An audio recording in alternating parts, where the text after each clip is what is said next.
Good afternoon, everyone, and welcome to the beautiful Athens, Ohio, and right along the banks of the Hocking River. We are live from Chesapeake for some Sunday Maction.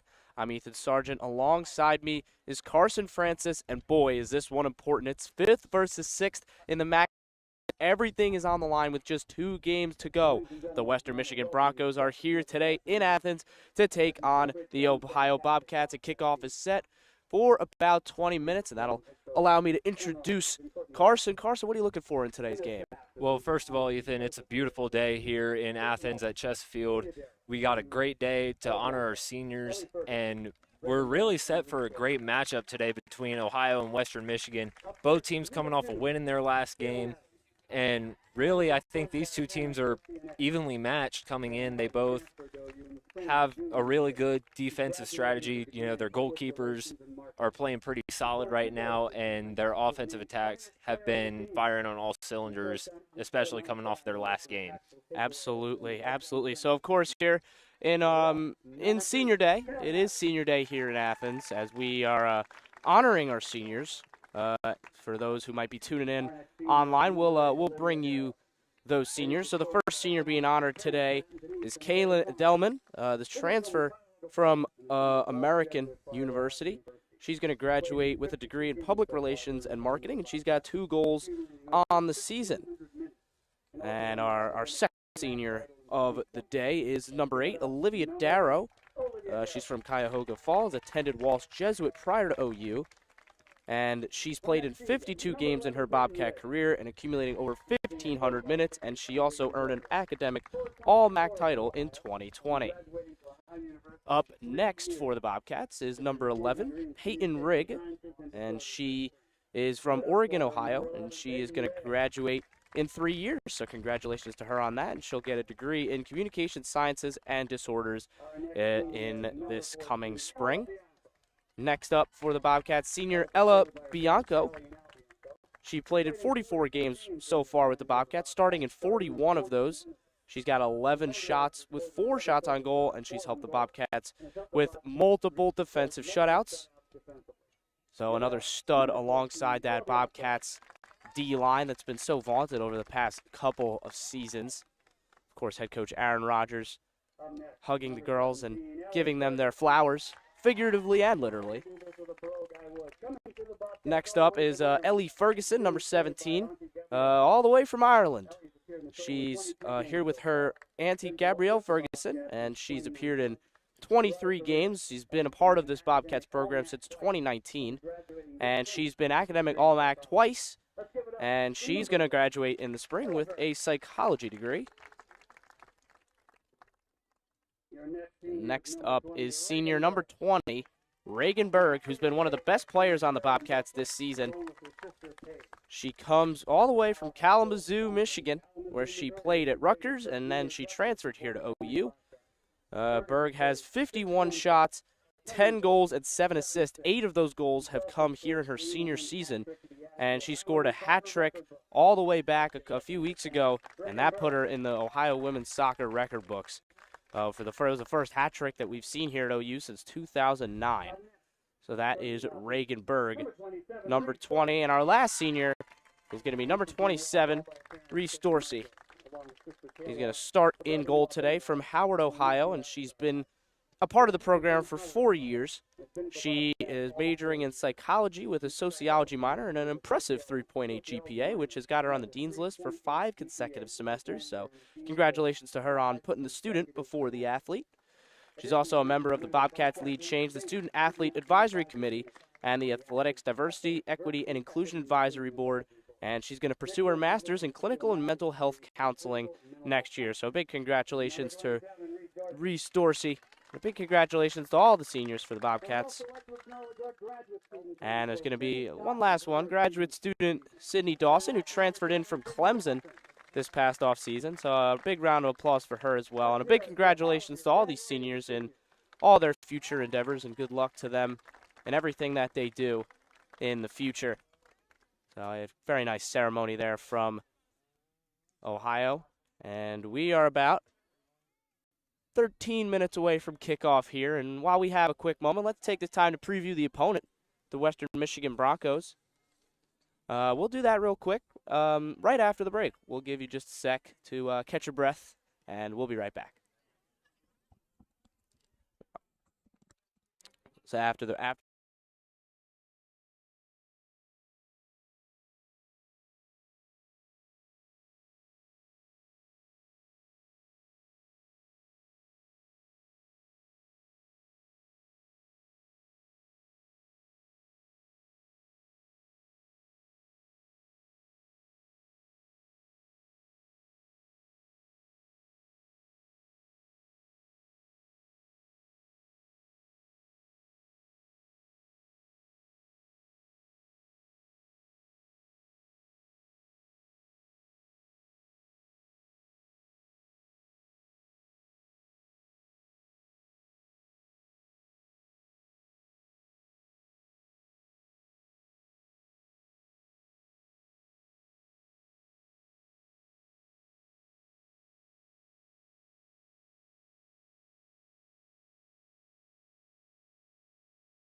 Welcome back to Chesapeake. Well, we're just a little under 8 minutes until kickoff here.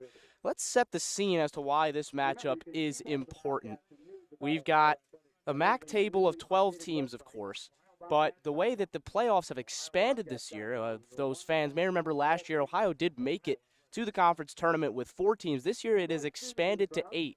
So the Bobcats may not necessarily be fighting for their playoff lives, but getting in that top 4 is huge because they would want to host at home playoff games. So let's run you through the standings real quick. Buffalo been one of the best teams in the conference this year. They've been dominant, 12-1-3 overall, 6-0-3 in the MAC. So they sit atop. Ball State in second, 5-1-3. Kent State in third, 4-1-4.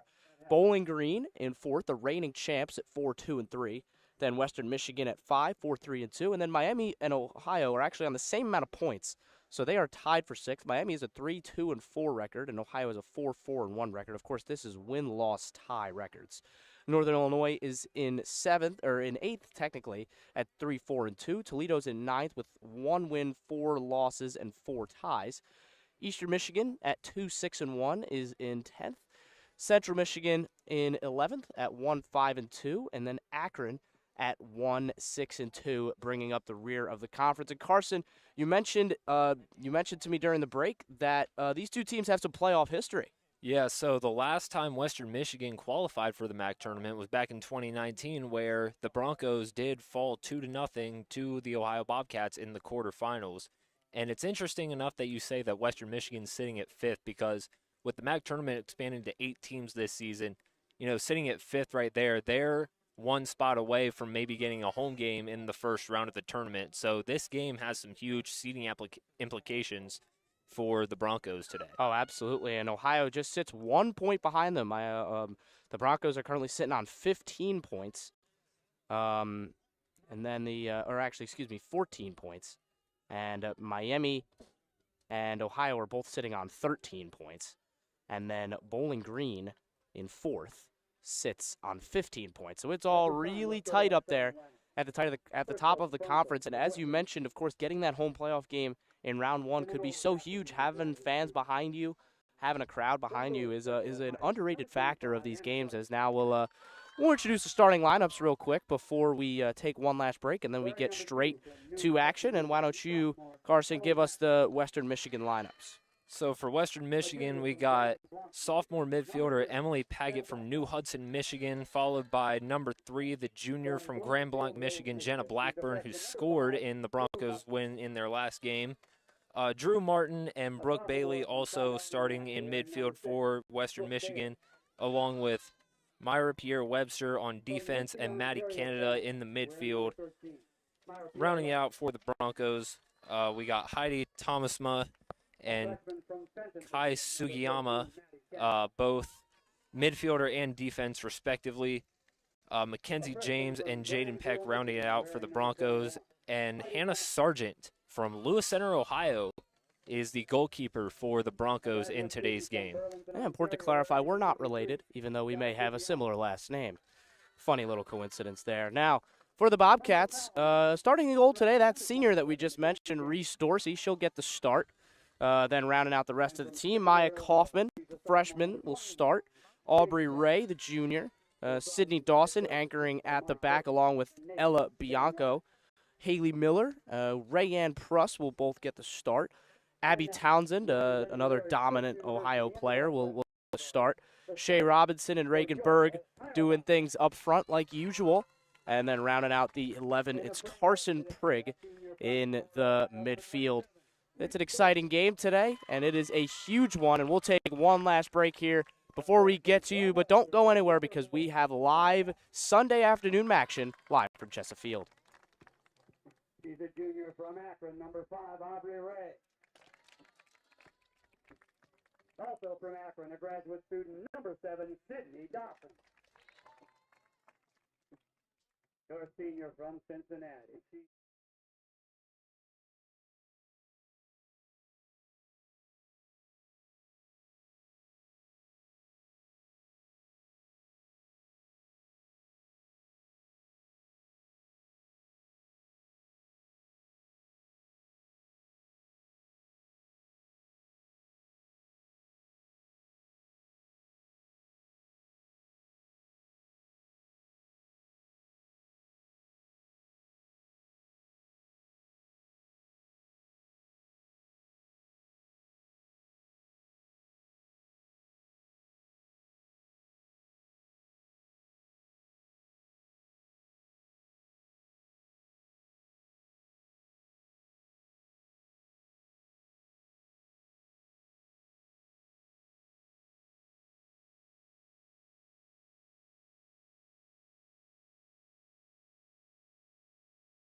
And we're back, and we are ready for some Ohio versus Western Michigan soccer action live from Chesapeake. Once again, I'm Ethan Sargent. Alongside me is Carson Francis, and we're not going anywhere. We will have the first half here live coming up in very, very short amount of time as both teams are huddling up, getting ready for this huge, huge matchup.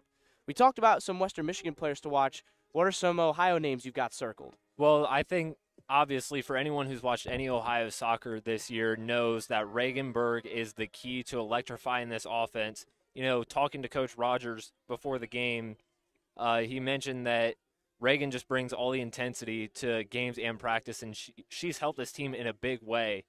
And you know, if we're gonna reference pop culture here, you know, Morgan Wallen has a song out called "You Proof," and I think Western Michigan's going to need something Reagan Berg proof if they want to get a win today here in Athens. Absolutely. Say that again. Just already 8 goals on the season. She leads the team in that department. 8 goals to go along with 4 assists. So I think that comes out to 20 points. They count goal as 2 points and an assist as 1 point. So 20 points on the season for Reagan Berg. Of course, can't mention Ohio Bobcats as well without Abby Townsend, another dominant player. 5 goals. Get this, 9 assists on the season. It's got to be near the top of the MAC.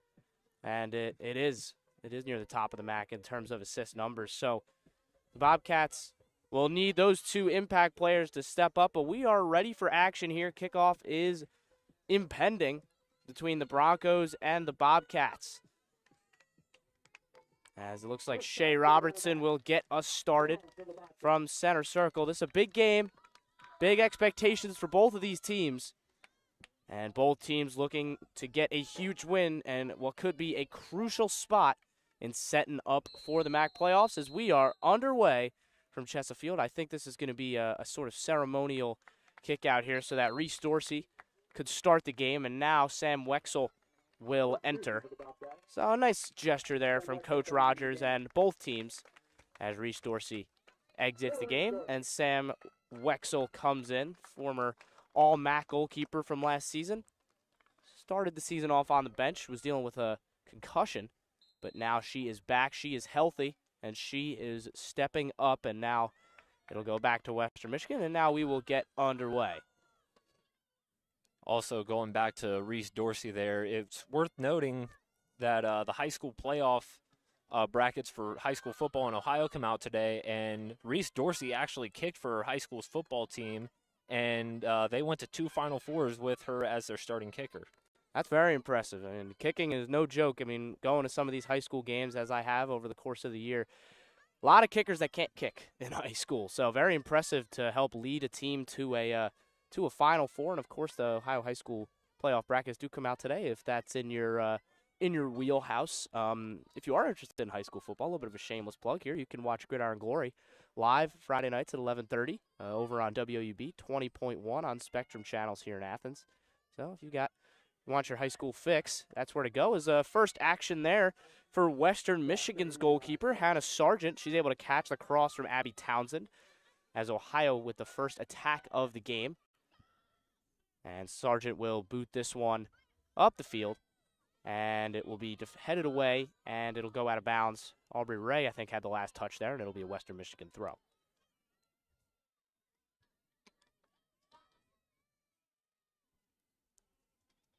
And that will go over the head of the Broncos, and Bianco will tap it, but the pressure was enough there, and they'll win an early corner, will Western Michigan.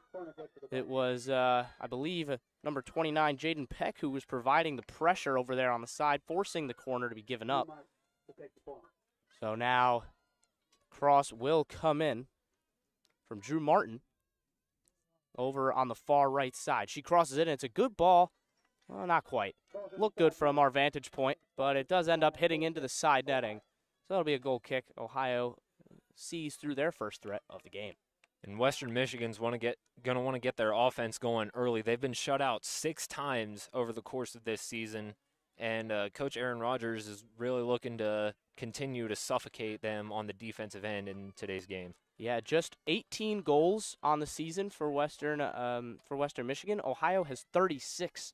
For comparison, of course, you'll remember that famous now 11-0 win over VMI way back during the non-conference schedule. That beefed it up a little bit, but still, even with that, it's a stark contrast in terms of how many goals these two teams have given up. Western Michigan's only given up 25 on the season, though, and Ohio has given up 22. As now it's pinballing around in the Western Michigan half, and they win a throw-in on that side. It'll be thrown in by Myra Pierre-Webster, the sophomore defender from Ontario. She's got 2 red cards on the season, so something to potentially look out for is to go along with 2 yellow cards. And that's a good touch down the line from Peck.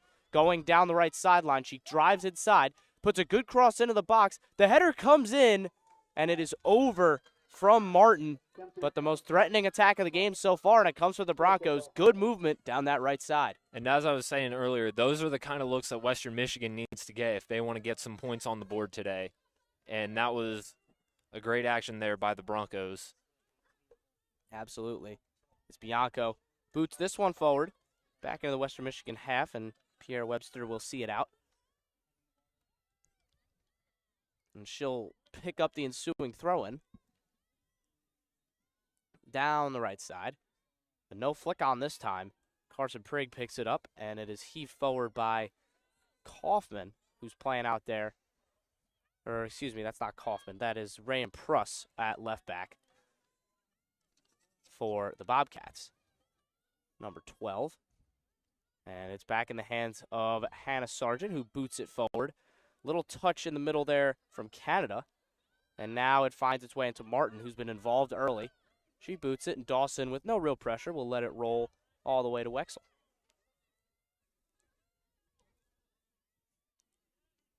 Bianco now with a pass out to Miller, and her first touch lets her down a little bit, but it's picked up by Pruss and booted back now from Western Michigan, and here they come on the attack once again. It's Paget. She boots it in. It's a great shot, and it flies just wide of the post. She almost got the lift over Wexel, inches away from an opener for Western Michigan. Just put a little too much on that one there, but still, that's a great opportunity by Emily Paget there to put some pressure on this Bobcat defense. So very close for the sophomore from New Hudson, Michigan. Almost found the opener within the first 5 minutes. And it's been an early good start from Western Michigan, getting some early pressure on the Bobcats' goal. And now Pruss has it over on the far left side for the Bobcats. Reagan Berg with the flick on, and Robertson now picks it up. She's driving at Pierre Webster, but Webster with a good defensive recovery, and she'll let it roll out of bounds. And she'll throw it back in, and it'll be picked up and away, but not quite. Pruss with a good interception to win it back for the Bobcats. And she'll play it in. The pass is missed here. Here's Abby Townsend. You know she likes to line these up. It takes a deflection that takes all the sting out of the boot from Townsend's shot, and in the end, it's an easy save for Sargent, but Bobcats' first shot on target. That was a little old rivalry going on there between Abby Townsend and Hannah Sargent. Both of them are from the Columbus area, and Townsend went to Olentangy Liberty High School, while Hannah Sargent went to Olentangy Orange. Oh, yeah. That's a nice little rivalry right there. OCC rivalry going on there between the two. Yeah, absolutely. As here is Townsend once again. She's getting involved. Passed back from Robertson, deflection, and now it's picked up and booted out by Western Michigan, but the Bobcats will recycle. It finds its way to Bianco, and she'll play it back to Wexel. A little bit of pressure applied by the Broncos. So far, the Bobcats are dealing with it. It's booted away. Good flicked header by Kaufman here on the near side, and it's found its way to Townsend. She plays the through ball, and nobody quite made that run, and it'll roll back to Sargent.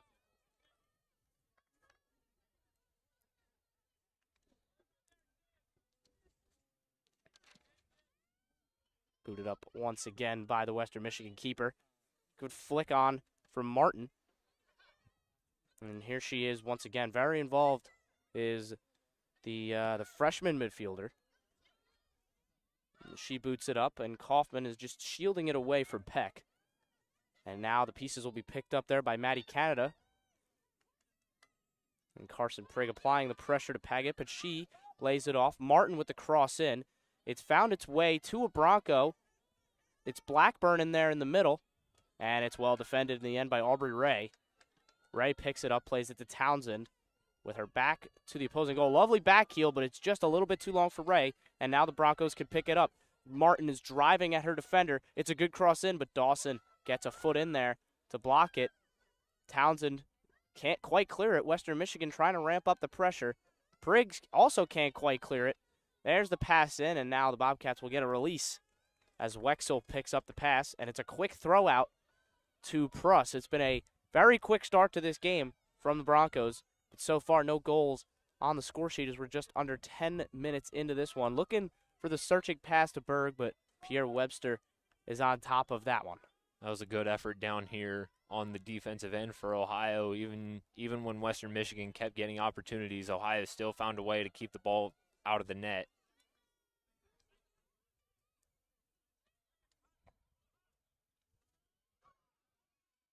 Here comes Western Michigan once again. Driving inside is Paget, and the shot once again just wide. Western Michigan are amped up here to start this game. But so far, no goals. Ohio's going to have to turn it up if they want to do better and win this game. You know, at some point, something has to give. Western Michigan's been getting a lot of opportunities down here, and Ohio's struggled on the offensive end. You know, something's going to have to give at some point. Either Ohio's offense needs to pick it up, or Western Michigan's going to keep attacking, and before you know it, Ohio could be in trouble. Yeah, not much in the way of opportunities so far for Ohio outside of that one deflected shot from Townsend. Now the Bobcats pick it up in the midfield. Robertson going to look for the switch, and she's going to get it to Townsend. Now she's got space. Townsend loves to drive at defenders like this and use her pace, and she'll try it this time, but really well defended in there by Kai Sugiyama. She takes care of Townsend on that one, and now Western Michigan will be allowed to bring the ball out. There's a through ball looking for the run, but offside on Jenna Blackburn up there, the junior who's got 4 goals and 2 assists on the season. Might be shocked to learn this, but Western Michigan's top scorer is currently on the bench. Reagan Wisser, the senior forward, 5 goals on the season for her, and she is not on the field yet. I'm sure we will see her at some point today, though. Probably one of those bench weapons that coaches love to use, bringing fresh legs off the bench against tired ones. As Martin is certainly not tired. She is driving, and she has caused a lot of problems for the Bobcats in the midfield so far in this game. And as you said, Reagan Wisser is Western Michigan's team leader in goals, and back in their game against Cincinnati, which was a 2-2 tie between the Broncos and the Bearcats, Reagan Wisser actually had both of Western Michigan's goals in that game. Very impressive. So a key contributor indeed for this Western Michigan team. And that's well shepherded out by Aubrey Ray, not allowing Drew Martin to get in behind. And it will be a goal kick for the Bobcats as we're now 11 in. This is a minor nitpick of mine. This is just a personal thing, but I believe that the clock should count up, not down. What do you think? I think if professional soccer counts the clock up, then I think college should too. But obviously, there's a reason I'm not making the rules here for No, but the I NCAA. agree with you. I agree. As there's a foul on Carson Prigg, by Heidi Tomasma. And the free kick's taken by Dawson. And the Bobcats will look to move it forward again. Bianco into Regenberg, of course, such a threat up there. And now here's Aubrey Ray. And it's won back by Western Michigan and booted forward. But Bianco will shield this from Peck. Another player who's had a bright start. And Wexel will now bring it out to Dawson. I know we mentioned it in the pregame, but it is, I mean, it feels like late August today in Athens. It's about probably like 69 degrees on the weather report. I've got 74 in front of me right now. It feels like it's about 80, 85. Feels like I could break out the bathing suit and go for a swim. I mean, it's October 23rd, people. It's about as beautiful as you can get here in a fall afternoon, and I'm sure in the background of all the shots you could see the beautiful Hocking Hills with the trees starting to change color. It's a beautiful drive down US 33 this time of year. If you're heading up towards Columbus from the Athens area, it's all forest on the sides of the highway. It's a beautiful, picturesque drive this time of year. Townsend with a threatening ball into the box. It'll find its way to Aubrey Ray, but there was an offside in the buildup, so Western Michigan will bring it out and clear. I like the aggression, though, from this Ohio offense. Now they're kind of starting to, maybe that's their spark plug there to find their rhythm offensively and maybe get some shot opportunities. Yep. That is how the Bobcats will need to win this game, is get shots on, test that keeper Sargent. But Western Michigan will also be looking to try and make an impact on this game as Wagenberg wins it in a good area. She's driving forward. Not too many options in the box as of yet, but now Townsend's making a good run in there, and it'll find its way to her. And wouldn't you know, the two top contributors for the Bobcats connect once more. It's Berg to Townsend.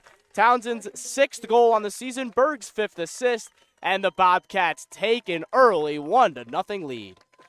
And that was just a spectacular pass there from Reagan Berg to Abby Townsend. Berg just placed it perfectly right in front of the net, and Townsend was there to put it in for the Bobcats. And Ohio strikes first.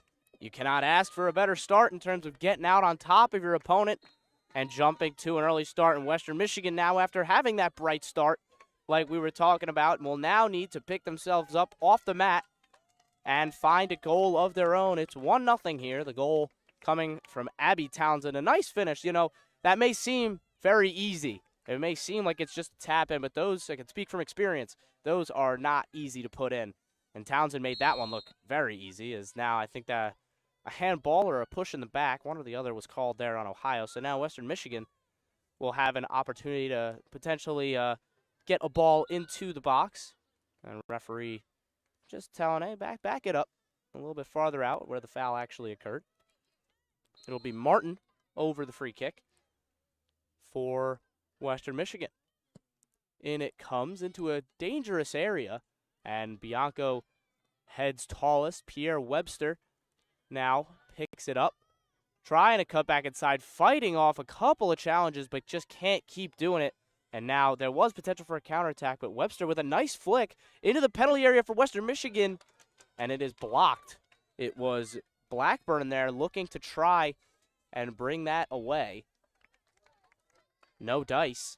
And Ohio, smart defending there in a couple of important scenarios. That was a great defense by OU down there, and I believe that was Sydney Dawson who got her foot on the ball to deflect the shot. Yeah, Dawson, first year in Ohio after a really stellar career at Clemson, was a captain there for 2 years, helped lead the Tigers. 56 starts over at Clemson and 86 games for him, and she started and played in every game this year. So the Bobcats have depended on that consistency from Dawson, and she has more than given it to him. I believe the only Bobcat that started and played in every game this year. As Wexel now has the ball, was a little bit too long of a pass from the Broncos.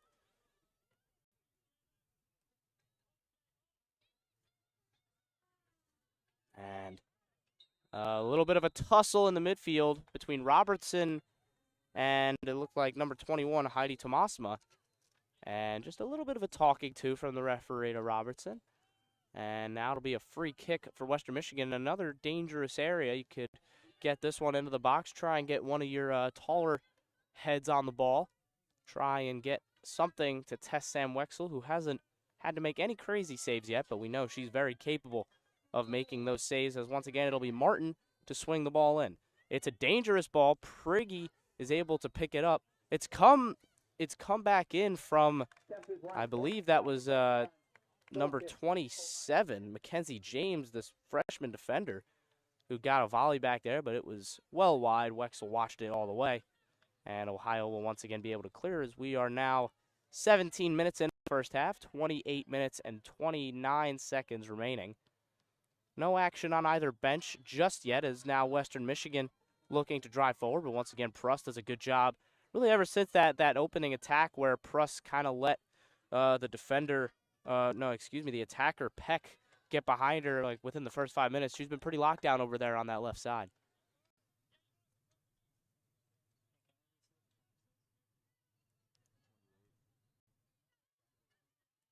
And that one rolls out of play. And Western Michigan will pick it up. It's Pierre Webster, the right back for the Broncos, to throw it in. It's over the head of Peck, and Pruss with a big header to throw that back up. And that will be adjudged to be a foul on Robertson. And now Ohio will have a chance to potentially have a free kick.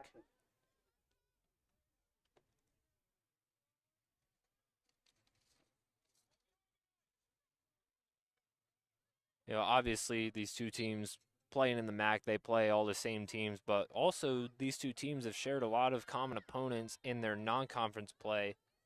Both teams played at Notre Dame as well as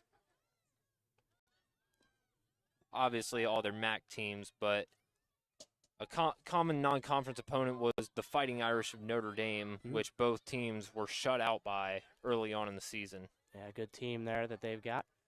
And that's a beautiful touch from Ray to bring that down, but in the end, Western Michigan were just about for a second there. If Aubrey Ray had brought that forward, she maybe could have had a free one-on-one opportunity, but heads up defending from the Broncos.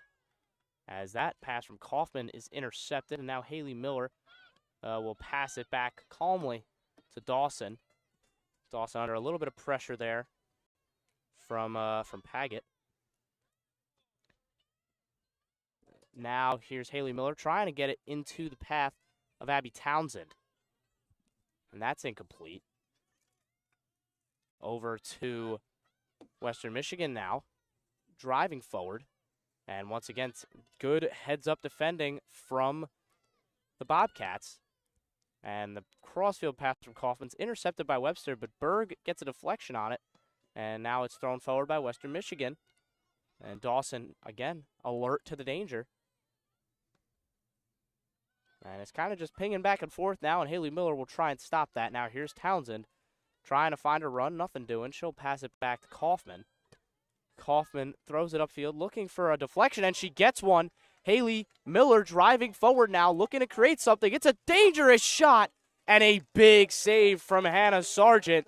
That was rifling towards the top left-hand corner, and Sargent with a big two hands. But the danger not quite clear. It's a Bobcats corner. And that was a great look by Haley Miller. You know, they call her the Cincinnati spark plug here at Chesapeake. They do. And maybe that's a spark plug for this possession for the Bobcats. But once again, great save by Hannah Sargent to keep the ball out of the net and keeping the Bobcats from expanding this lead. Yeah, first real opportunity, or first real save opportunity. She couldn't really do much about the goal. It was a tough save, as that's a dangerous corner in. Sargent with a big hand on it, and now Dawson was looking to pick up the pieces, but a handball was spotted by the referee. So it will be a free kick for the Broncos.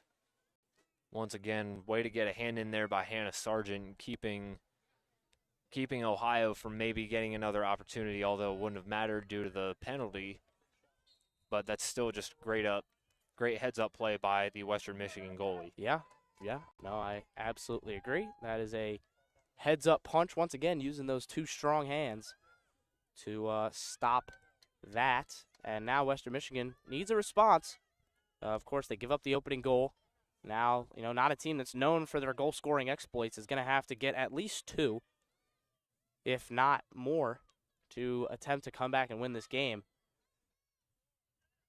The interesting thing about Western Michigan is they actually did not win any of their out-of-conference matchups. All four of their wins this season have come in MAC play. As here the Broncos are on it again. Here's Martin once again. And a lovely nutmeg there on Kaufman to bring it forward. Now she plays a nice pass into the feet of number 2, Emily Paget. And now it's out to Martin once again. Nice sliding tackle. And it's a goal kick. So Kaufman more than makes up for giving up that nutmeg by winning the ball back and getting a goal kick for the Bobcats.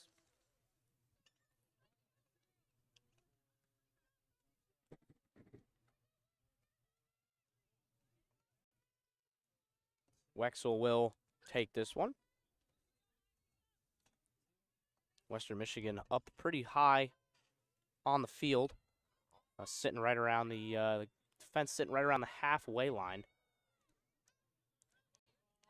As that one finds its way out to Reagan Berg now. Berg is one-on-one. She drives. She's looking to try and find something, but it's well defended by the defender for Western Michigan, number 23, Kai Sugiyama.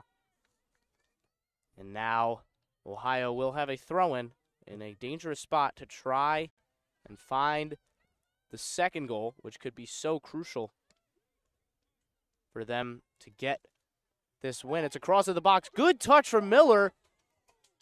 The shot comes back in. There was some handball claims, and now offside is called. That's a tough one to call if you're the referee.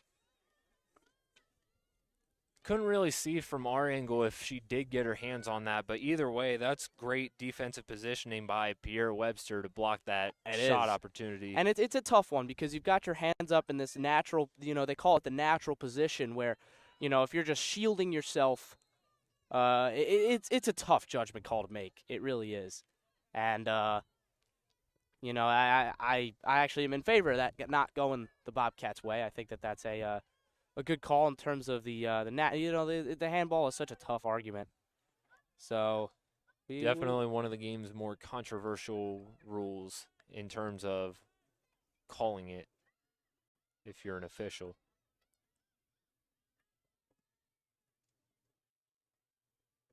As now Western Michigan looking for something. Peck trying to sneak in behind Dawson. She does get a shot off. Dawson looked like she had the situation under control. And it seemed like she did in the end, but Peck was able to get a touch on it. Maybe had Wexel scrambling for half a second, but it does end up clattering into the side netting.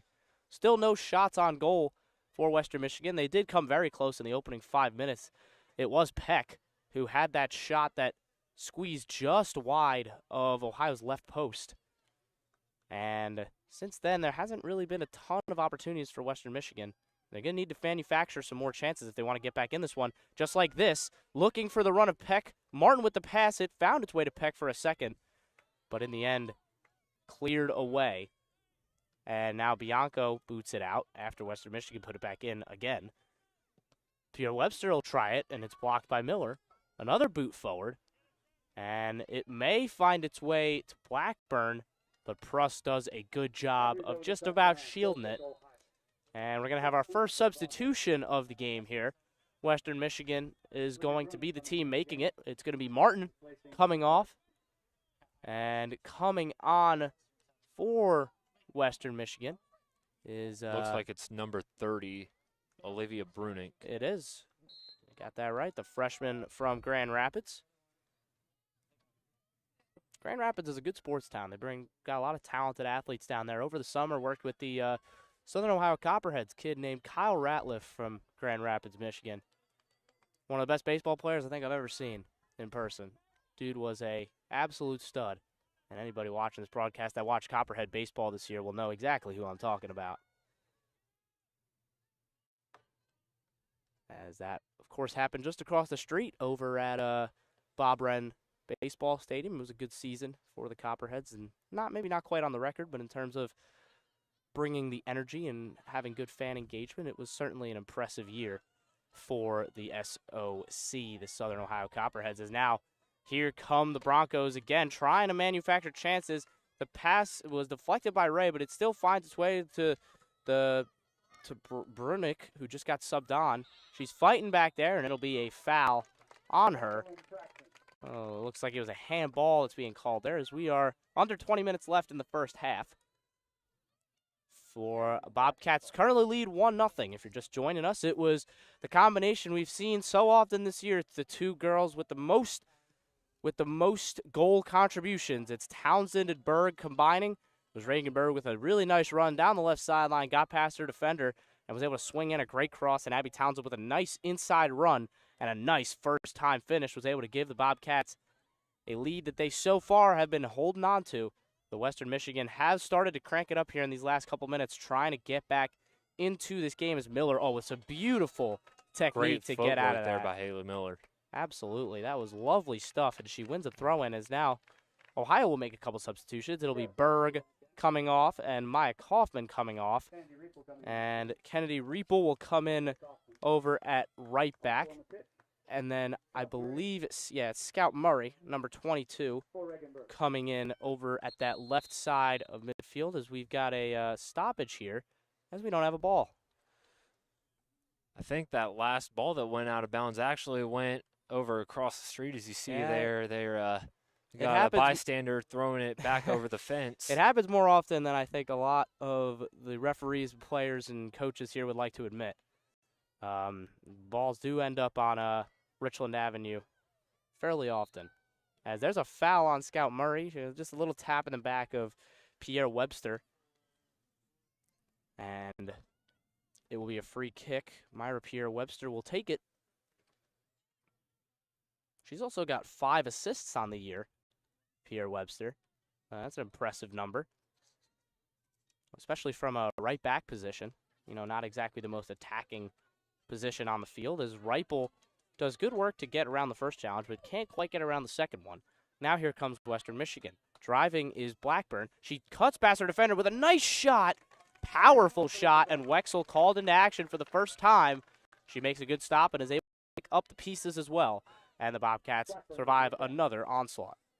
It almost looked like we were just talking about the Copperheads baseball team, and Sam Wexel almost had to play catcher there for a minute to get down and block that ball off the ground, and then as it bounced in front of her, she had to extend her body to keep it out of possession of Western Michigan there. That's good all-around hustle there from Sam Wexel. Absolutely, and the Bobcats trust her back there supremely, you might say. She has been one of the most dominant keepers in all the MAC over the past couple of seasons, and she is going to try and anchor down what could be an important win today. A win will put the Bobcats up to 16 points, which, pending other results, could move them up to as high as 4th on the table.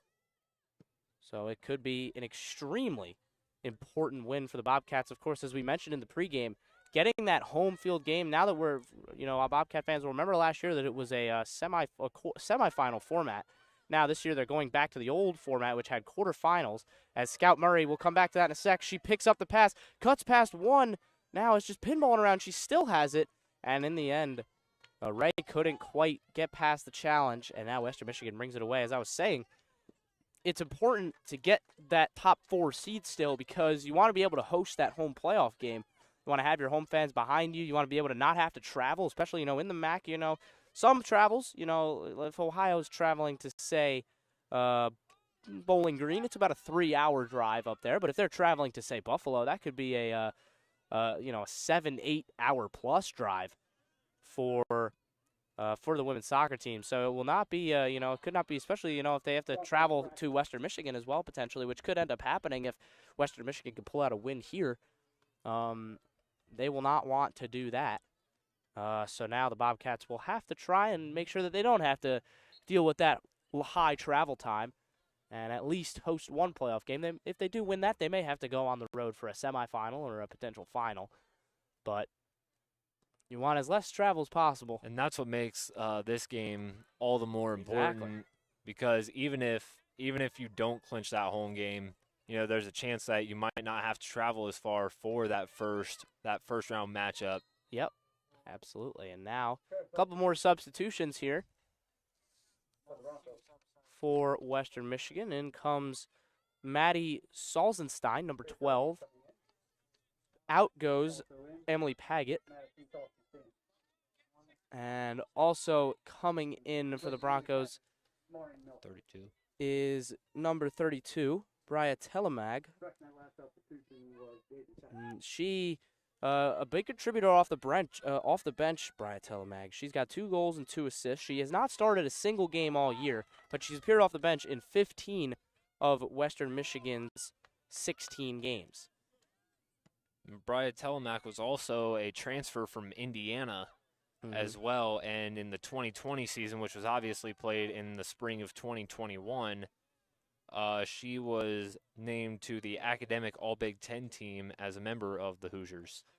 Impressive stuff, as Carson Prigg will also come out here, and Eve Barish will step in for her. Indiana, very impressive men's soccer program. as well. So it's a soccer town in Bloomington for sure. As they have multiple national championships for the Indiana men's soccer team. Now here's Aubrey Ray looking to take the shot on, and it'll just not too far away. It was Hannah Sargent was on her toes, ready just in case, but in the end it flies about a foot over the crossbar harmlessly, and Sargent will be able to pick it up and put it down for a goal kick as we are under 15 left in the first half. Sometimes you have those moments in soccer where it doesn't look like you have anything else, so the only thing you really can do is just take a shot and hope for the best. And that's what Aubrey Ray did down there, and it looked good for a second, but still just over the net. No, you're absolutely right. Sometimes you just got to try and, test the goalkeeper and make something happen. And that's exactly what Aubrey Ray was trying to do there. It didn't quite work out for her, but it has in the past for the Bobcats. Taking shots, threatening the Western Michigan goal. A nice crowd on hand today at Chesapeake, as a little bit of a foul there. And the ref's going to want to have a talk with both of them. Yeah, we're going to have a little bit of a chat, just easing tension between Blackburn and Ripple. And as I was mentioning, you heard the solid crowd that we have on hand here at Chesa. Just a slight complaint, as the bleachers below us are fairly full. And it calls back to those memories of last year's game against Kent State here at Chesapeake, which was a proud memory. Aaron Rodgers has a picture on the wall of in his office of the kind of the game going on in the foreground, and then in the background you could just see the packed stands and all the fans that were here. On over 1,000 fans here in Chesa that day. I don't think we were going to quite hit that number today. But if Ohio were to host a home playoff game, I would not be surprised if we do hit that number again. People will show out for winning teams, especially here in Athens. So we'll see if they could do that. Speaking of winning teams, as Western Michigan wins a free kick. Speaking of winning teams, the Ohio football team picked up a big win yesterday. It was a very big win for the football team defeating yesterday. Northern Illinois by a score of 24-17. Curtis Rourke to Sam Wiglutz was the game-winning touchdown with about 7 minutes on the clock in the fourth quarter. Ohio's 5-3, and they're an impressive season. And their next game against Buffalo could go a long way to determining if, don't start thinking about it. Ohio football isn't exactly hallmark at this, but don't start thinking about it. But if they win that game against Buffalo, they could start thinking about Detroit, and they could start thinking about potentially playing for a first MAC title since the 1960s for Ohio football. They've got a dang good quarterback in Curtis Rourke. So we'll see what happens with that. As back to the action here at Chesa.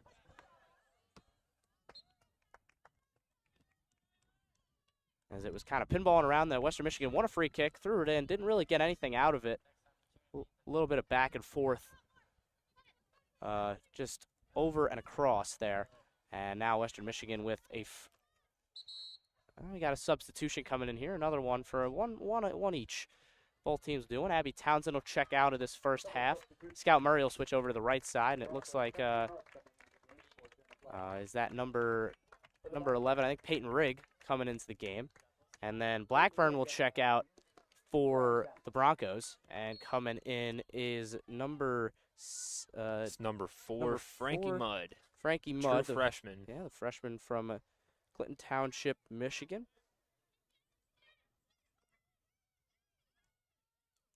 As Western Michigan's got it in the corner there. It is Telemog fighting there as Ripple takes a tumble, but Telemog wins the corner. And Western Michigan with 10 minutes left in the half trying to get back into this one. They're currently down 1-0. Thanks to Abby Townsend, who got her 6th goal of the season.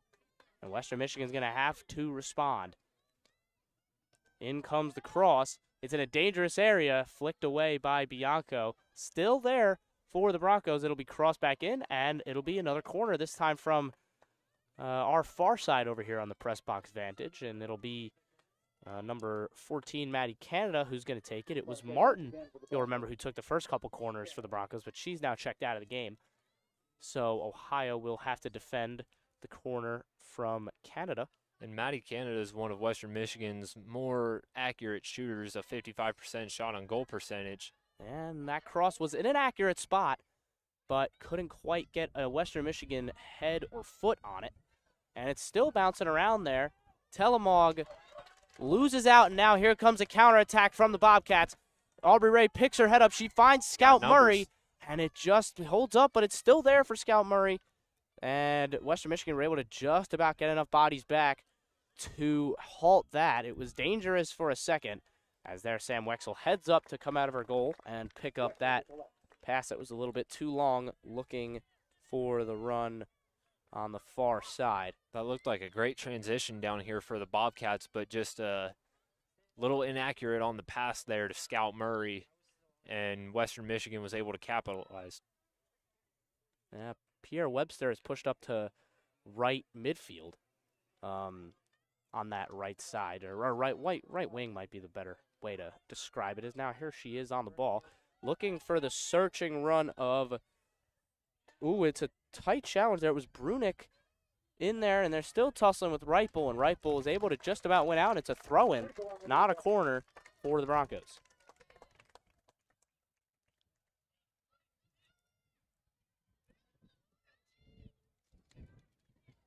Sugiyama down there to throw it in.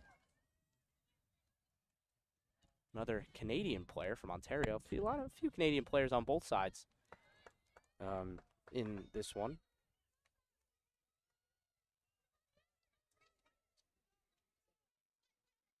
Of course, Quentin Tostevin's on the bench for the Bobcats. She's from Toronto. And then there's a couple Broncos who are from the Maple Country.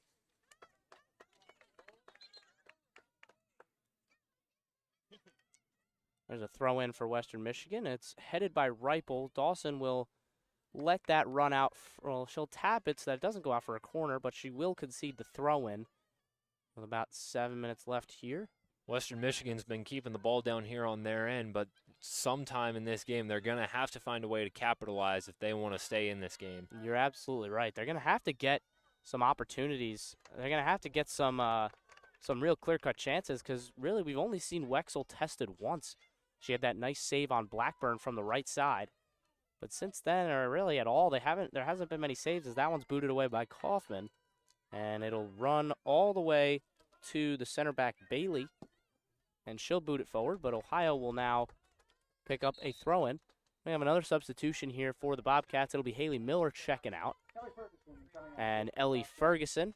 Another international, some more international representation coming in now, at least from, as we mentioned in the pregame, the senior from County Meath, Ireland. Played soccer since she was 6 years old. Yeah, that's how most of these, that's how it works. You know, it's the sport you're passionate about. You keep rolling with it. She played for Ireland's U15, U16, and U17 sides. And she likes supporting her favorite team, Manchester United. They got a late equalizer yesterday against Chelsea in a 1-1 draw at Stamford Bridge.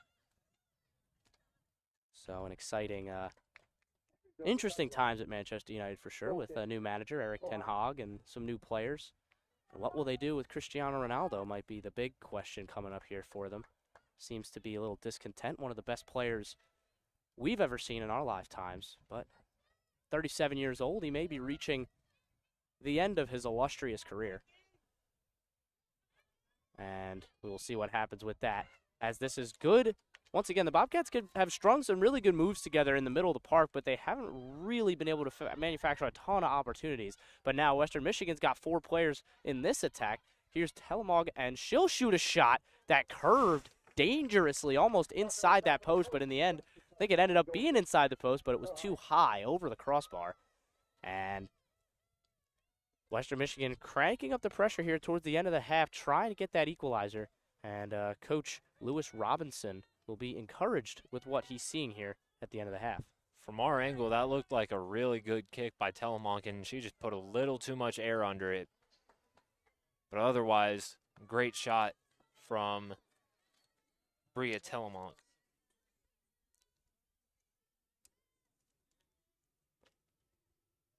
Pierre Webster looking to get onto that, but Rigg is alert to the danger.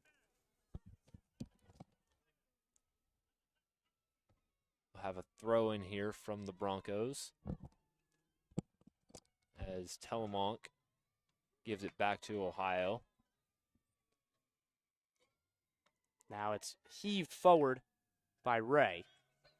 And now Scout Murray will pick it up. She had a couple goals in that big win over VMI way back. Feels like forever ago for the Cats.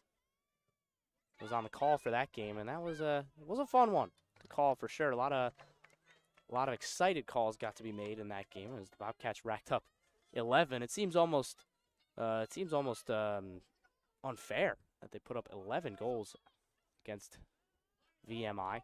Most now goals good in school movement. history. Yeah, there's good movement from the Bobcats. Barish out to Murray. She's going to look to cross in, and she will. It's a good cross, looking for the flick. And now Ray at the far post, going to cut it back, take the shot, and it is headed in at the far post. And it's Darrow who finds the goal, and the Bobcats had their lead right at the end of the first half, 42nd minute. And the Bobcats add to the lead with 3 minutes left in the half. It is Olivia Darrow, the assist. It came in there from Aubrey Ray. And it will be a 2-0 lead for Ohio. And that's a great example of why communication is so important, especially in the game of soccer. Eve Barish was going up to go make a play on that ball, and Aubrey Ray waved her off, telling her, hey, I got this. And she set up her teammate, Olivia Darrow, perfectly for the second goal of the game. Absolutely. That is exactly what Aaron Rodgers would have wanted.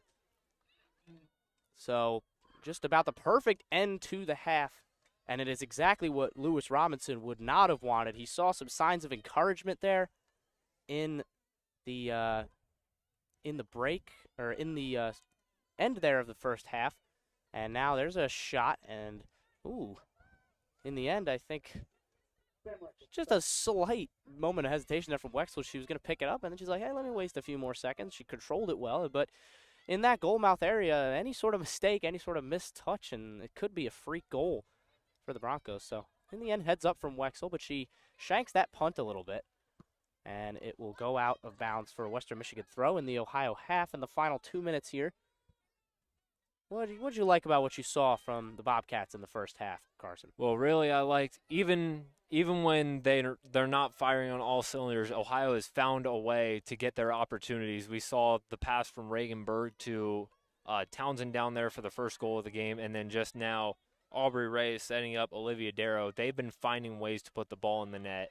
And also, too, their defense has been kind of bend, don't break. You know, Western Michigan's been getting a lot of opportunities to put the ball in the net, but Ohio has kept them off the board so far in the first half.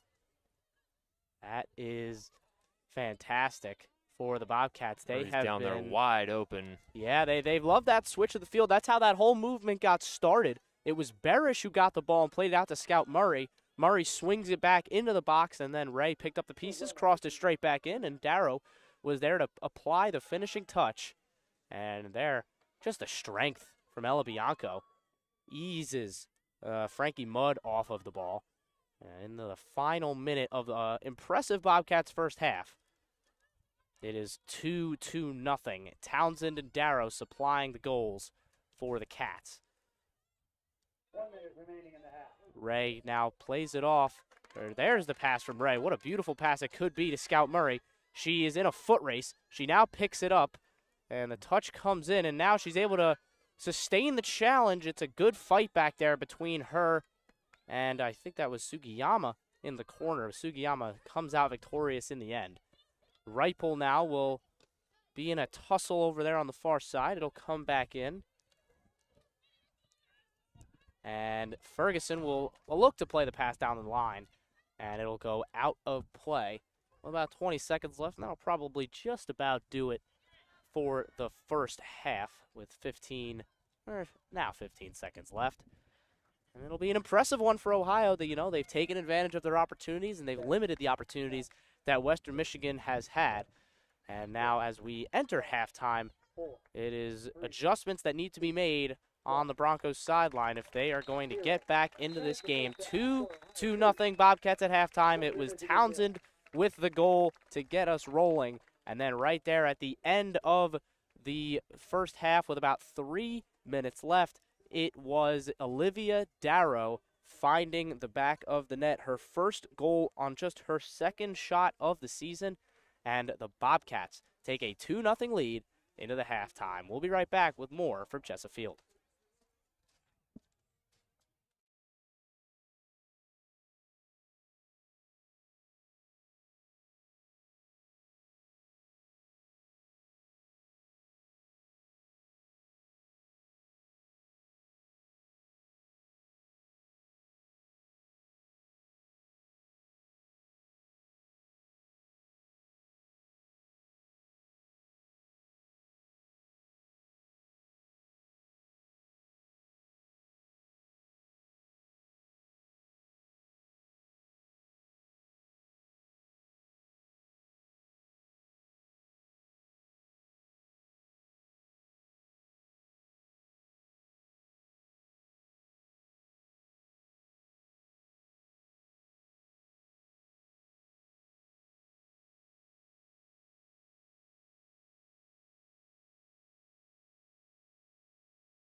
Welcome back to Athens and welcome back to Chesafield as we are currently just about halfway through halftime here, and the score is currently 2-0 between the Ohio Bobcats and the Western Michigan Broncos, with Ohio in the lead thanks to Abby Townsend and Olivia Darrow finding the goals for the Cats.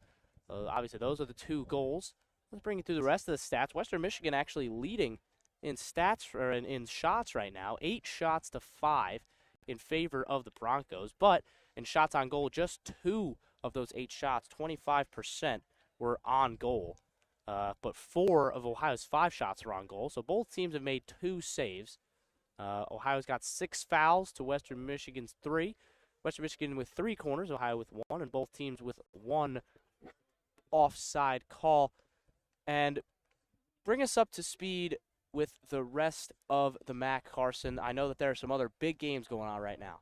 Yeah, right now we got 3 games that are currently at halftime in the MAC that could have some implications on the rest of the standings or some common opponents for Ohio and Western Michigan. Right now, at the half, Akron is leading Toledo 3-0 at the half.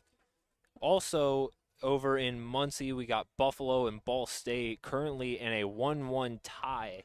It's a big after game. a half top of the MAC in right Muncie. there. Top 2 teams. And then from Ypsilanti, Bowling Green holds a 2-0 lead over Eastern Michigan at the half in Ypsi. Also around the MAC later today, Northern Illinois faces Miami in Oxford, and Kent State will travel to Central Michigan later today. Yeah, that Northern Illinois-Miami game is of huge importance to both of those teams. Very. Because right now, Miami's sitting in that tie for 6th with the Bobcats.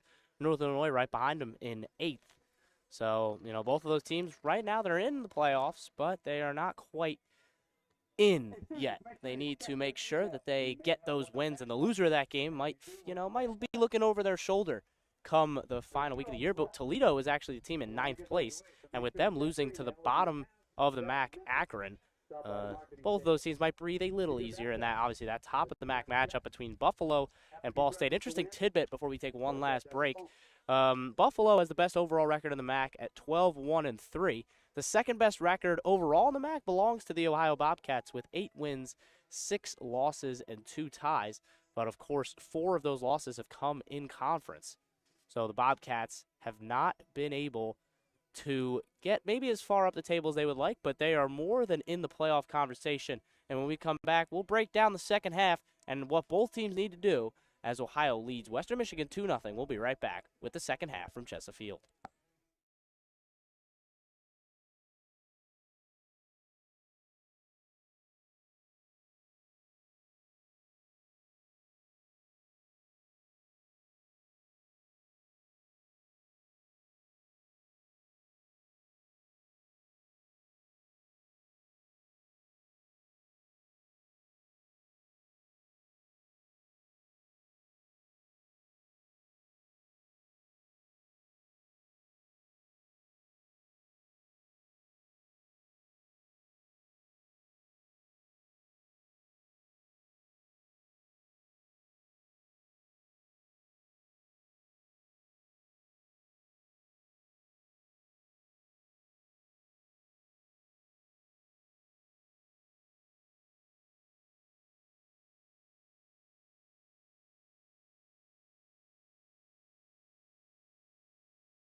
Welcome back to Athens. I'm Ethan Sargent. Alongside me is Carson Francis, and we are just about ready for second half action here from Chesapeake with the score currently 2-0 Bobcats over Broncos. Carson, throughout that first half, what adjustments do you think Western Michigan needs to make on their side as we just about ready to get started here? What adjustments do they need to make in order to get back into this one as they get us started? Well, offensively, Western Michigan's got to execute. They've had their chances down on their end on offense, but only one shot on goal and still a goose egg on the scoreboard. So they're going to need to be able to execute better if they want to come back in this game.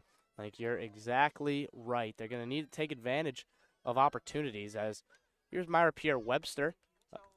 She was up at right mid for a large portion of that game. Does a nice little spin move and gets around another defender, so she gets by Berg and Miller and now plays the pass out to Blackburn on the far side, and she will win a throw-in, it looks like, right in the corner there. Didn't quite skirt out for a corner. So Pierre-Webster will take the throw. Let's see what they will do here. Berg gets a nice foot on it. As looks like we've got a goalkeeping change. We didn't mention it at the half. Probably should have. But Celeste Sloma's in here for the second half. The freshman from Worthington Kilbourne High School, another Columbus area person in this game. So she is in. This is going to be her 12th game that she's been in all year. And there is a foul on Western Michigan. Just a slight pullback there from, I think that was number 6, Brooke Bailey, with the pullback. So now Pruss over here on the near side will take the throw. And going back to talking about Celeste Sloma, the new goalkeeper for Ohio, it's a really good situation you have for Ohio when both of your goalkeepers have over 70% save percentages on the season and more than 30 saves on the year.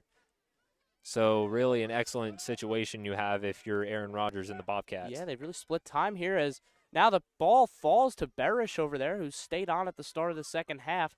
Tried to get a shot away, but it was blocked by the Broncos. Didn't quite make out who got the block there, but it was an important one as Townsend now looking to cut in and out of her defenders.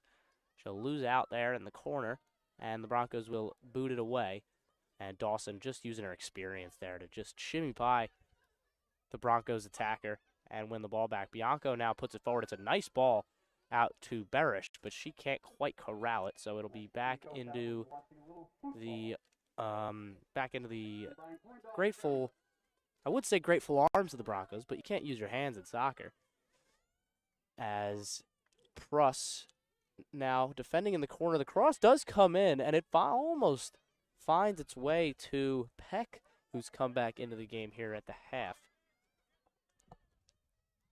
Townsend now cuts by her defender Sugiyama and goes back, and now Prigg out to Miller.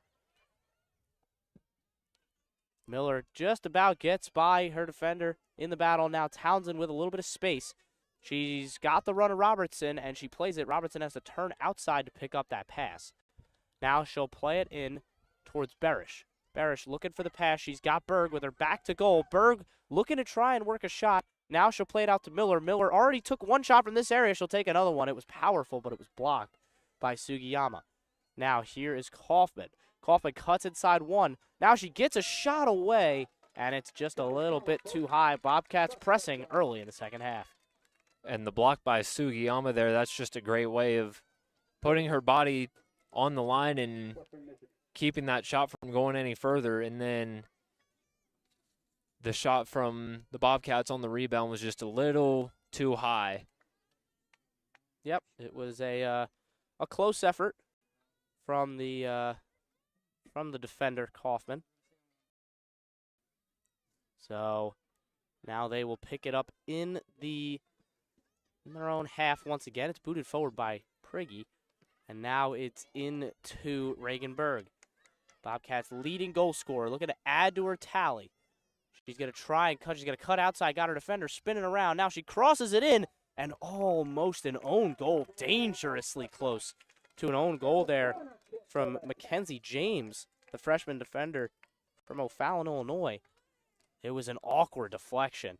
Well, let me tell you, if that's about a foot lower, I think it flies in the top left corner, and it's an OG. And Berg was looking for Abby Townsend once again. It was almost the same action as the goal that Abby Townsend scored in the first half on the pass from Reagan Berg. Absolutely right. And now Townsend going to try and add, potentially with an assist, could get up to double-digit assists on the year. She crosses it in. It's dangerous, and it's off the crossbar. Sargent, I don't think that anybody touched that before the keeper. Sargent got clearly an important hand to it, because Townsend almost had a direct goal from the corner there. And I think the referee's going to make her switch sides here. So she'll take a slow jog over. And that was really just a matter of inches there, because if that ball rolls the other way off the hands of Townsend, or excuse me, off the hands of Hannah Sargent, then we're maybe looking at a 3-0 ball game now for OU. Yeah, and they would feel real comfortable in that position. They would feel as if they are in a good spot. Of course, they like to play the NFL on CBS theme when they get a corner kick, as Townsend floats that one in. It's in a dangerous area. Prigg with the touch. It's still bouncing around, and eventually it is cleared. As, of course, we're right in the middle of an NFL Sunday today. 27 as the cross comes in, and it is saved by Sargent. She has had to make some important touches here in the second half. That one to palm the cross onto the crossbar. Now an important touch, as I think Robertson was lurking right behind there, as now there's a foul on Priggy. Of course, the rest around the NFL, it's Lions are up 6-3 on the Cowboys, Titans up 10-0 on the Colts, Packers up 14-3 on the Commanders, Panthers up 7-0 on the Bucks, Jaguars up 11-10 on the Giants, and Ravens up 13-10 on the Browns. Well, and an interesting NFL Sunday, to say the least, as we're hitting right around halftime in most of those games. And we're past halftime here at Chesapeake, as looks like the Western Michigan header from Sugiyama goes wayward, and it'll be a goal kick for Saloma, the freshman, as Carson mentioned, who's played a lot. You know, she's got more minutes coming into today, and I think they're actually right now with if you add the first half that Sam Wexel played, they're probably right around the same amount of minutes, right? A little over 700 each. And it seems like they might be operating with this kind of dual system here.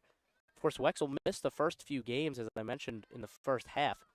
As that pass is deflected by Peck Dawson dangerously in the penalty area. Still there, Peck. And now the pass comes in. It's an important deflection for Priggy to stop that. Now Miller will boot it out, but not that far.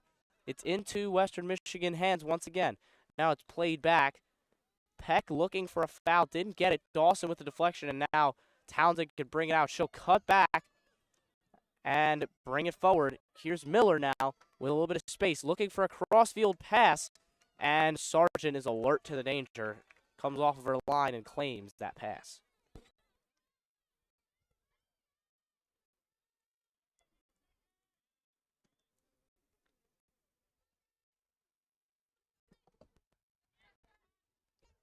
Flicked on by Blackburn, and it'll go out of play.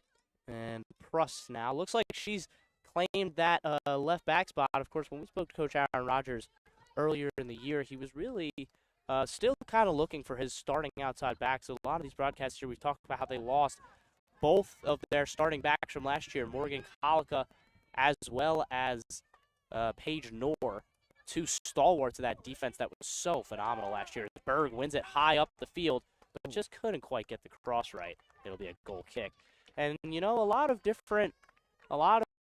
gotten different opportunities over there. Pruss has gotten opportunities. Darrow has come in, and as you saw in the first half, she was able to make a goal-scoring contribution, getting a goal for the Bobcats from that left-back spot. We've seen a little bit of Callie Stock, the transfer from Northern Illinois, a few times this season. She's played in 13 of the Bobcats' 16 games. And, of course, Kendi Reipel as well came in over for Kaufman. We actually saw Kaufman more as in a forward role earlier in the season, but now it seems like she's transitioned to that outside back, trying to lock down that spot as her own, the freshman. And that's one of the things that Coach Rogers really likes about this team is that their opportunity to get everybody involved has really helped them in the course of this season. Well, you saw in the first half, they made about 5-6 substitutions they were able to bring in, and even after those substitutions, that's a dangerous cross. Berg just can't quite get ahead on it. It was Townsend with a beautiful pass into the box, and Berg was right in the danger zone. She was definitely in position to make a play there, just couldn't get ahead on it. Yeah, but unlike Maverick, was not able to fire. As Berg will come up empty on that one. And that cross, that was scuffed a little bit. It'll find its way to Berg. The pass a little short. Berg gets the 1-2 back, and she's able to keep it. Somehow is able to keep that ball. Now Berg driving. She gets by her defender. She puts it in, and it's another big save from Sargent. But the Bobcats are causing problems at the back, trying to land what could be a potential knockout punch. 3-0 would be a tough one to come back from for Western Michigan, as now Berg a little slow to get up after that play. Maybe just winded a little bit. It was a tough run that she made. She kind of was stumbling the whole time, trying to stay on her feet. And just stretched out a little bit. She's up now. Looks like she's good to go. As Townsend will take another corner from that right side. The Bobcats' third of the half, their fourth of the game. Townsend almost scored the last time she had a corner from the side, almost put it in directly. Let's see what she can do here. It's another good one. It's in a dangerous area. And it's been an important header, and now the pass comes back in from Dawson. And it will be a goal kick. As here comes our first substitution of the half. Coming out is going to be Pierre Webster, Myron Pierre Webster. And coming in, looks like it's going to be number 12, Madison Salzenstein. We saw her in the first half.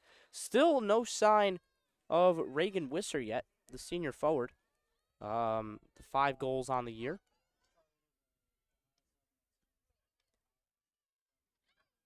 So now the pass comes back up, booted by Peck, and now it finds its way to Brunick. Kaufman with good defending to just ease Brunick off the ball. Dawson took a deflection, and it will be a Bobcats throw. As here comes another switch for the Cats. Murray in, and Berg, after being a little slow to get up, I think Rogers taking no chances, letting her off the field and letting her catch her breath. And Aaron Rodgers was talking about, before the game, was talking about the intensity that Reagan Berg brings to this team every day. And, you know, when you're constantly giving that intensity every day, day in and day out in practice and in games, I can speak from experience that it does something to you, to your energy and to your stamina. So sometimes you need a little breather, and then hopefully she can come right back in. Hopefully nothing too serious after what we saw down on the other end of the field.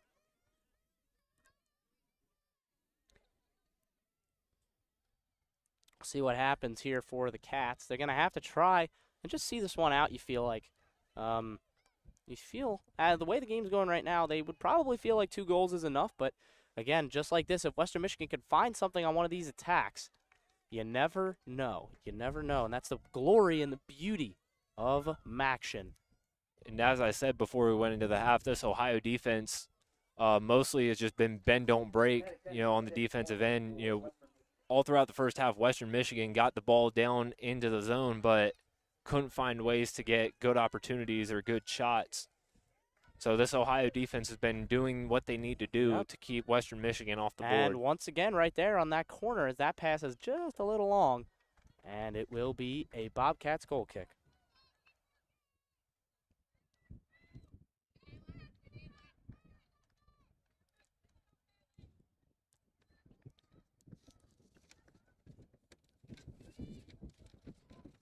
It's also worth pointing out that Celeste Sloma, this true freshman goalkeeper for Ohio, also played basketball and lacrosse for Worthington Kilbourne. A lot of talented multi-sport athletes on this team. For sure. As you said, that's important. Being able to, obviously they're all playing soccer now, but having other sport backgrounds is really helpful. Just, keeping up your athleticism and, making sure you're dynamic and everything. And it also just keeps their stamina up as well, you know, especially during the high school seasons where, you know, you may not be 100% focused on soccer all year. You know, you're playing basketball, you're running around the court, or if you're playing lacrosse, you know, you're sprinting up and down that field.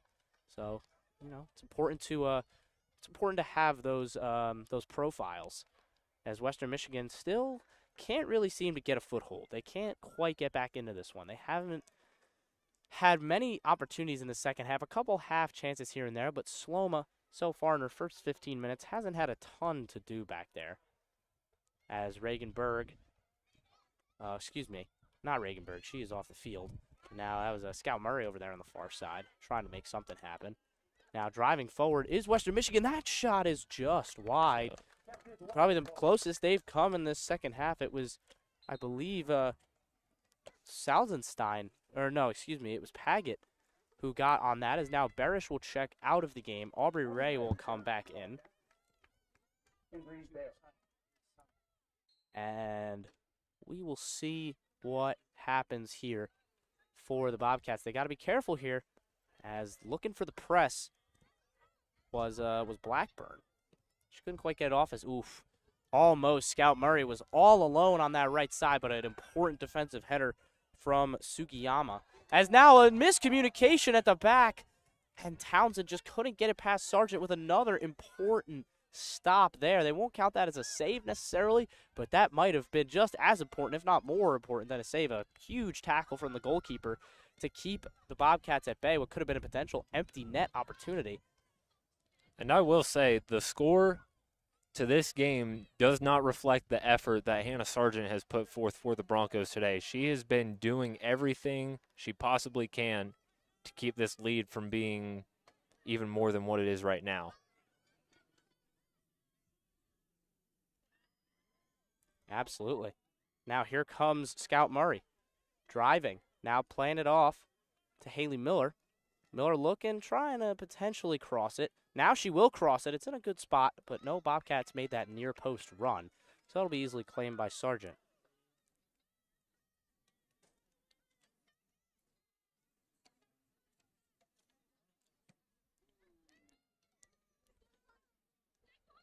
And that one's miscontrolled by Blackburn, but the Western Michigan will pick it up. Now Blackburn looking to press, and that'll be a foul on Pruss. So the Bobcats will be able to clear it forward.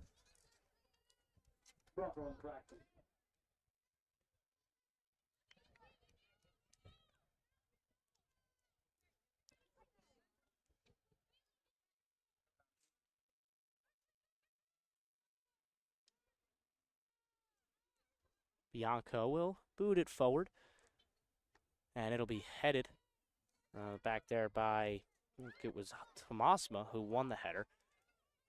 And now Ray with some nice play to turn around, find a opportunity to his goal. She'll clip it in towards Murray. Murray trying to find something. She'll swing it across. Good chest control from Miller. And she'll cross it in, and she'll win a corner. So impressive stuff from the Bobcats on that sequence, and they will get a corner out of it.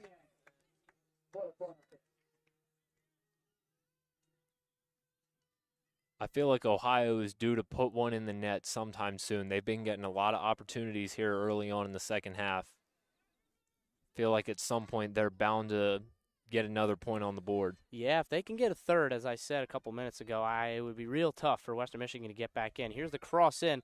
Bianco looking to get a head on it, and there's a foul in the penalty area. So it will be a Western Michigan free kick. 26 minutes left, and the Broncos need something here if they want to get back in. They're down 2-0. Bobcats with goals at either end of the half. One from or excuse me, not one in either, one at either end of the first half. They had a goal right around the 8th minute from, it was Abby Townsend off the pass from Regenberg. And then in the second half, they were able to, or excuse me, at the end of the first half. Oh, is dangerous. Sloma, it's still there. Sloma's way out of her net. She cut past it. It's still there. And Western Michigan find that goal. It was a miscommunication at the back between Sloma and Dawson. And Western Michigan, just like that, we were just talking about how they can get back into the game with one mistake, one opportunity, And there that opportunity is. Looks like Peck's going to get credit for it. Peck was the one who got that goal in. And just like that, we have a game on our hands. 2-1 Bobcats with 25 minutes left. We set up for a grandstand finish here at Chesafield. And as I was saying, Western Michigan needed to be able to execute on their opportunities down on the offensive attack, and they got it right there. Miscommunication from the Bobcat defense led to a wide-open shot from Jaden Peck. Yeah, and don't know exactly what happened there between Sloma and kind of the whole defense. Everybody just kind of stopped, and it was credit to Peck because she was the one who, kept her head on straight, was making sure that she, knew what was going on, and she found a way as Miller will attempt a speculative volley, and it will roll harmlessly out of play. And now, there's a small contingency of Western Michigan fans, and they're in the corner over here, and they're starting to get excited as they sense that maybe there is something after all in the cards for the team this week.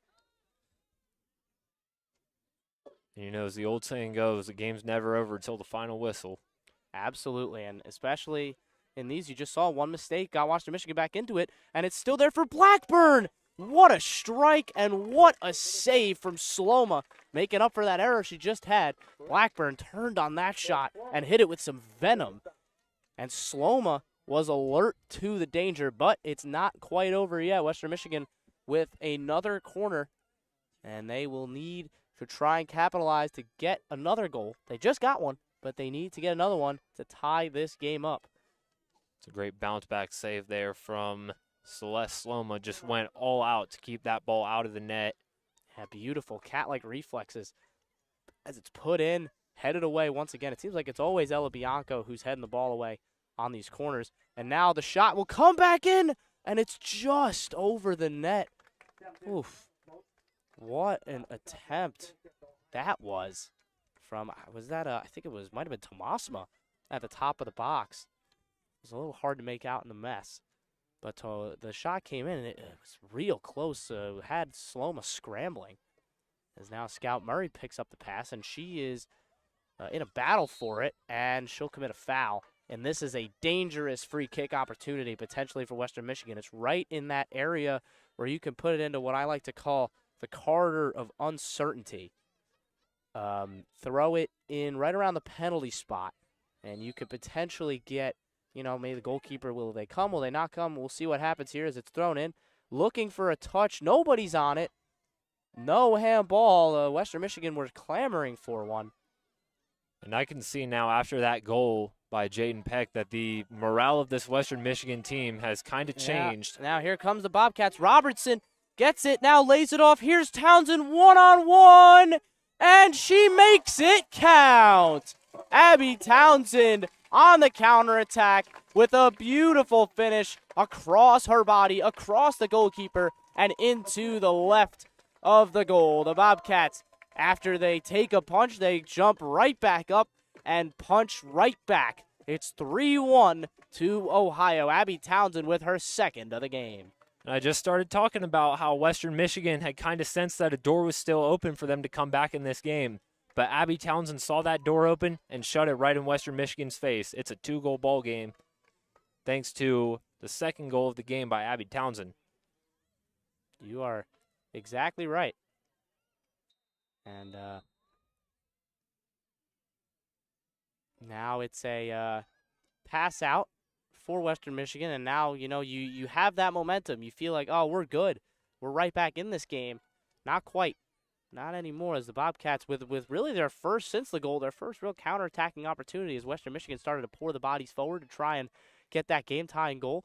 Instead, Ohio extends the lead as now Western Michigan crosses it in. It's in a dangerous area, and Pruss does well, and in the end, Ray clears it away. And now with just a little over 20 minutes left, Western Michigan is right back where they started at the start of the half. They get the goal. They start to feel like maybe they can get back into it, and instead, the Bobcats with a resounding response. With Townsend's second of the game. It was a nice assist from Shea Robertson as well. Some players could be selfish in that moment, try and find something, as now looks like we're going to have our first card of the game. Scout Murray will go into the book. Crowd at Chessa not appreciative of that. And now it's another opportunity for the pass to go into the box. It'll be Drew Martin, the freshman from Michigan, who was so active in that beginning portion of the game. Now we'll try to bring this one back and once again claw the Broncos back into the game, as it currently sits 3-1 Bobcats, and what could be such a huge win for the Bobcats season. Martin swings it in. It's a good cross. It's in a dangerous area. Big header away once again. Guess who? Bianco with the header. And now the Bobcats will look to counterattack once again as it's played forward, and here they could come. Townsend, it's 3-on-2, heading forward. The cross comes across, and in the end, the pass finds the one player it couldn't. For the Bobcats, it was heads-up defending for Brooke Bailey. And Western Michigan, once again, leave themselves vulnerable on the counterattack, but just about stave off the Bobcat attack. Ray now looking for Robertson. Looking into the path of Dawson. And then the pass is won by Ripple back there. And now it's Western Michigan pressing forward. It'll go skip past one. And now Bianco will once again clean it up. She's been such a leader back there at the back. Her and Dawson, one of the better center back pairings you'll find in the MAC or even the country in terms of just dominance back there. As Pruss is able to boot that one out. We are moving along in this second half, but Western Michigan, they got their goal. They got back into the game, and no more than 4 minutes later, it was the Bobcats slamming the door back shut. And it's Western Michigan who has the pressure on them once again to try and get back into the game. One of the things I was always taught when I played soccer, however long that was ago, feels like a different lifetime. But as this one comes in, and it'll go out of play. One thing, coaches always say that the 2-goal lead is the most dangerous lead in soccer, because once a team gets that once they get that one goal, they get the momentum to try and get that second goal. Another thing that a coach taught me was that the most important times during the game are the 5 minutes after a goal is scored, because you can either let your heads go down, you can, give up another goal, potentially lose the game, or you could come out with your heads up. The Bobcats chose the latter option, and they came out with their heads up. They survived on the counterattack, and they now lead this game by 2 goals once again, as Townsend being pressured by Martin on the far side. She'll lay it back off to Dawson, and Dawson will give it away to Martin. Martin looking to take on the shot, and Sloma will come and collect and fall to the ground. Smart save from the keeper. Ever since giving up the goal earlier in the second half, Celeste Sloma's been really active down there on the defensive end, been keeping the ball out of the net, and has been helping this Bobcats team outside of the goal given up early in the half, been helping them preserve this lead. Absolutely. And, ever since that miscommunication, it feels like she's kind of turned up a gear, like you said. So sometimes it takes a mistake for somebody to kick it in gear and get active out there. And now looks like the Broncos are deep in Ohio territory, trying to, again, get back into it. Bianco once again boots it away. Now it's really cleared. It was Pruss with that one. And Robertson going to just make an effort out of it, and she'll win the throw-in for Ohio right around midfield. It was James getting the header on it. Ella Bianco's been having a lot of great defensive plays down there for Ohio, had a lot of clears and been setting up her team with some good possessions. Bianco been one of the dominant forces, as we mentioned, for the Bobcats. As Pruss now going to have that deflected, and Blackburn now can bring it up and away, trying to find the run, but Bianco aware to the danger. She played a good game back there for the Bobcats, and we will see a substitution now. Looks like it's going to be Ferguson coming back in. Yeah, it will be Ellie Ferguson, the Irish native, will come in for Haley Miller, who threatened a couple times in the half, but didn't quite anything like the shot she had in the first half, which almost flew in, if not for the save from Sargent.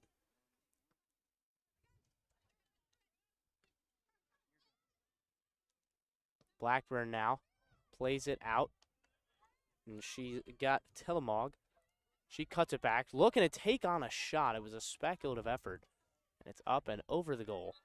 And now Western Michigan will make the switch. It's Pierre Webster who's going to come back in for James. Or not. Looks like the referee is going to say, hang on a minute. Oh, no, she's back in. It was just for a different player, not for James. Couldn't quite see who came out there because it looks like, not quite sure what's going on, but it looks like, I don't know. Play is stopped. And It's almost kind of like Western Michigan took a timeout. It's kind of what it feels like. There may have been some sort of injury maybe over on that far side. Not 100% sure. Either way, Western Michigan's just using this as an opportunity to give all their players a quick breather and send them back out there. Yeah, catch your breath, grab some water or some Gatorade, and get back out there. It looks like it does seem like, I think that's Brooke Bailey is Townsend just short once again, trying to get a hat trick. Could be the second of the year for the Cats. But so far she's got a brace, and Ohio will take that. Nice cut from Blackburn, though. Driving forward once again, getting past Priggy. Now trying to cut back inside. Now she'll take the shot, and Sloma will block it and pick it up. Take it in. 5-12.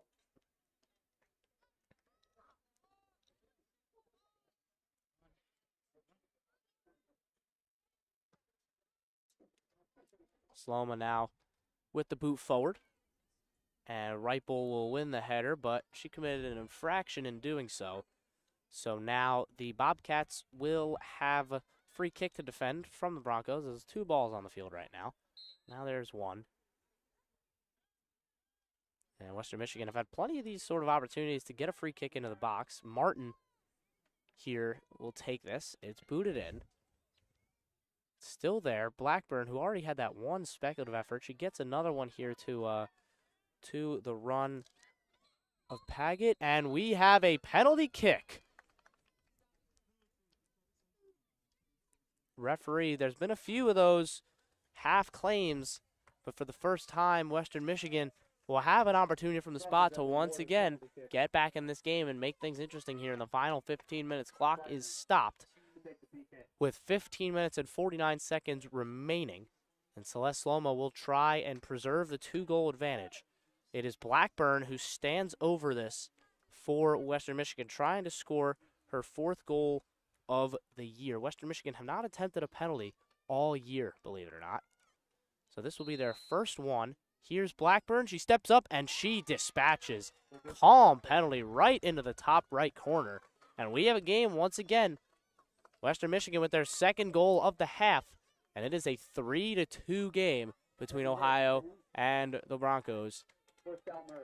And with 15 minutes and 47 seconds remaining, Ohio will have to defend the lead once again, as now a quick huddle happening right around the D of the penalty box.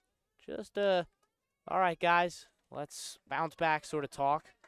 And Western Michigan's going to have to make sure that they keep it up on defense. They don't want to let that momentum go to waste like they did the last time they put one on the board.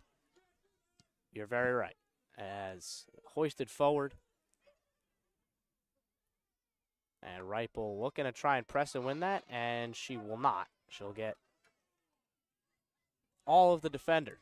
And it will be a Broncos throw. Or kick, excuse me. I think if this was the NFL, they would have called that roughing the passer. Yeah, well, they would probably call anything roughing the passer if we're talking NFL. But I'm not an NFL referee, so what do I know? Thrown forward by the Broncos. And now Robertson looking to lay it off for Townsend, but Townsend does a good job of shielding Drew Martin from the ball. So instead, it will be a Bobcats throw-in. It's booted back from Martin over there on that left side. Now Berg back in the game. She'll win it after it's miscontrolled by Solzenstein over on the left side, and she'll now make a good tackle, but Berg will keep the ball and pass it back to Pruss. Pruss plays it to Robertson. Robertson gets by her defender. She's got space, and she looked to play the run of Berg over on the left side. Just a little bit too much sauce on that one. and it will be a goal kick for Western Michigan. And once again, after the goal, the Broncos playing with a little more fire now. They know that this game is in reach. The question is, how does Ohio respond? That is the eternal question here as these 14 minutes keep going. Thrown forward by Sargent, who's had to make some big saves in this half despite giving up the goal, as that's a good ball from Berger, just a little bit too far. Right idea from the Bobcats, but Townsend, as quick as she is, not quite that quick. Can't get to that one, and we'll see another substitution. Here comes a Western Michigan change. Coming out is now Mackenzie James comes out, number 27. And I think that was who came out on that last one, Brooke Bailey. She was the one who, on that kind of where we said it was sort of like a timeout. I think Brooke Bailey came out. I think she might have had some blood on her arm or something. Seemed like she had to get something taped up. That might have been why they brought her out, but now she's back in. She's good to go. Might have been the reason for the stoppage in play then. Absolutely. As now Blackburn, who's already got the penalty goal, now she's driving forward, trying to equalize this game. She cuts by her defender. She's got a chance to shoot, and she just pulls it wide. It's really about all she could have done there was shot it because she was standing in the middle of 3 defenders. Yeah, and it was a good shot as well. In the right sort of power and angle, but just a little bit too far outside, as now Bianco will get the pass from Sloma as we're back underway. She'll boot it forward, headed back by the Broncos. Well, Aubrey Ray, lovely stuff in the midfield. Keep that ball. Now it's booted forward. Pierre Webster will let that go over her head to Bailey. And that's not a great clearance from Sargent. It'll find its way right to Ferguson, who plays it out to Townsend. Townsend got her one-on-one opportunities that she loves to feast on.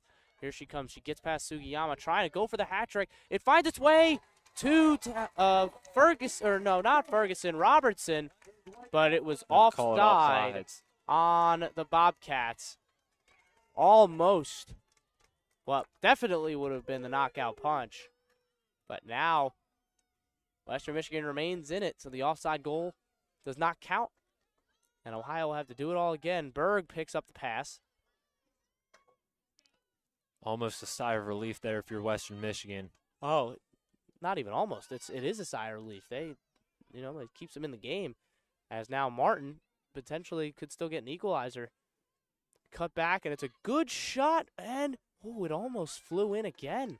That's the second Just time a little wide. It looked like it might have snuck in from Paget at the far post, but instead it will not. Ferguson will check back out for the Bobcats, and Miller will check back in. So just an exact opposite of the sub we saw about 10 minutes ago for the Cats.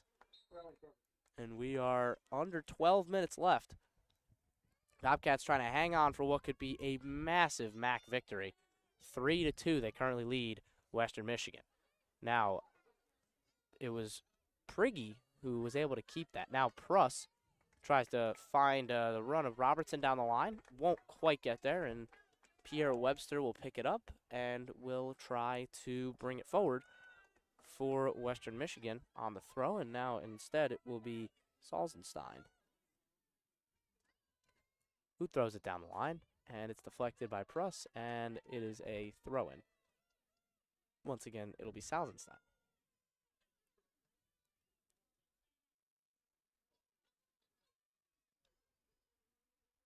Pruss trying to win against a more physical opponent in Tim Telemog. Couldn't quite do it, and now I'll take a deflection. It was kind of off of both players, but I'll say there was a Bronco who touched it last, so it'll be a goal kick for the Cats.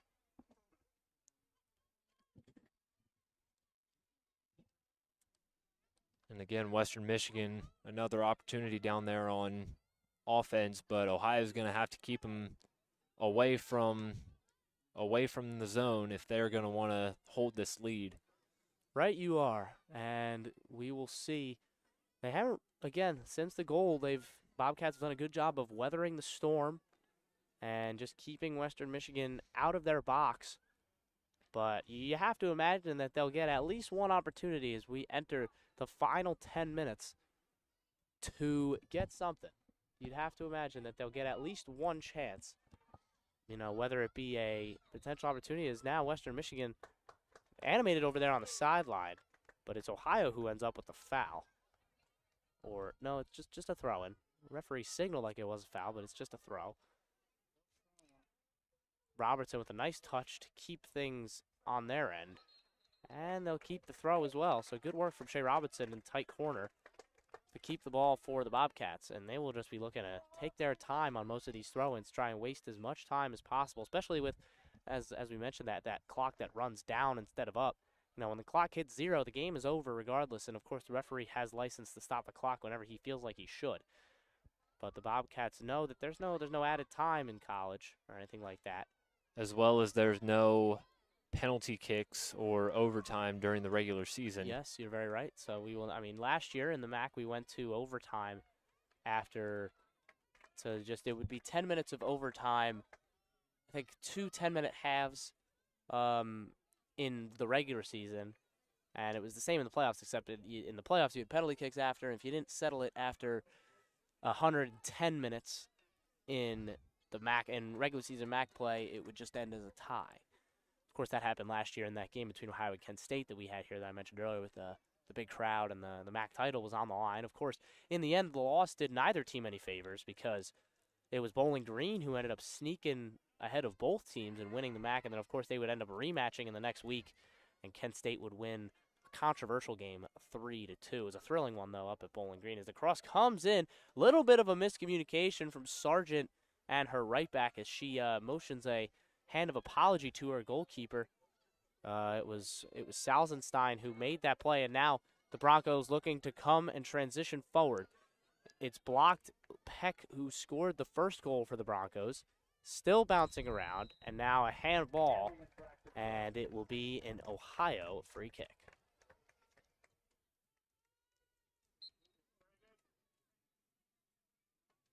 Bianco taking her time, setting it up as we are into the final 8 minutes. She will boot it forward. 50-50 ball is won by Telemog. And now Peck will pick it up into the path of Martin. Martin's going to boot it forward, looking for the run of Blackbird. Dawson with a really good header to just keep that away from Blackburn and find her defender. Don't know how intentional it may have been, but it ended up working out perfectly for the Bobcats defensively. But Western Michigan pick it up once again. Here comes Martin with another cross into the box, looking for Blackburn. She'll spin off her defender, try and cut it back, but Pruss is well aware of that danger, and she will clear it. It'll be a Broncos throw-in. And switch for both teams here. Reipel is coming out for the Bobcats, and I think that's Olivia Darrow who's not, back in from. No, that is Maya Kaufman. yeah, Kaufman came in for the Bobcats, and then coming in for the Broncos is number 30, Olivia Brunick. Is just pinging around over there, trying to find the winner, or the equalizer, excuse me, are the Broncos. 3-2 the score as we are in crunch time, 6 minutes left. And the Broncos are trying desperately to get what would, by their means, an away point could be so massive for them in trying to get that home playoff game or trying to do something in the playoffs and avoiding those tough matchups that could come in round one if they end up with a Bowling Green or a Buffalo in that first round. It could be real tough, or Ball State even. As both of those teams, Buffalo and Ball State, came here to Chesa and won. As now Ohio trying to defend home field. Thrown in by the Broncos. Passed off. Here's Telemog, who likes to tee one up. She'll lay it off. It'll be passed back to the path of Paget. She's got it now. She's looking to play, and it finds only Regenberg, who will boot it out. And that'll receive a big there by Ohio. cheer. It was great defense. And that'll receive a big cheer from the Bobcat faithful here at Chesa. Berg with a great header. Looked like Robertson was offside, but the referee lets him play on. Now Telemog will keep the ball well against the challenge of Haley Miller. Now Peck with a little bit of a missed touch, but she'll pick up the pieces. Now that pass is to nobody, but it might find its way to Brunick. And And now it's out for a Western Michigan throw. Under 5 left here at Chessa.